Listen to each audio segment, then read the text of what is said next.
আসসালামু আলাইকুম ভিউয়ার্স, কী অবস্থা? সবাই আছেন কি ভালো? ভাই, যখন একটা রোমের আপনি ফাটা ধরবে বুঝছেন, তখন আপনার হাতুড়া দিয়ে খুদাই করতে হবে। খুদাই করার পরে আপনি পুটিং মারতে হবে, ঠিক আছে না?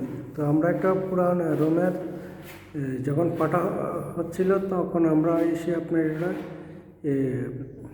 খুদাই করে মনে করেন আপনার ফুটিং দিলাম। ফুটিং দেওয়ার পরে ওই আবার ফিরে একটা মাজন দিলাম, ঠিক আছে নি? মানে ডাবল করতে হবে, না হলে আপনার আবার সেম সেম আগের মতন হয়ে যাবে, ঠিক আছে নি? এখন এটা আপনার আমরা পুডিং মারার পরে আমরা সিরিজ কাগজ প্লেন করব। করার পরে আবার একটা হোয়াইট একটা রং মারবো, কারণ এই রংটার সাথে কিন্তু আপনার ম্যাচিং হবে না, ঠিক আছে না? এই জন্য একটা হোয়াইট হবে। হোয়াইটের পরে এবার আপনার ক্লাস পিঙ্ক হোয়াইট রং মারবো। তো এই লাস্ট যখন ফিনিশিং হবে তখন আপনাদেরকে আমরা আবার ভিডিও পোস্ট করব, কেমন?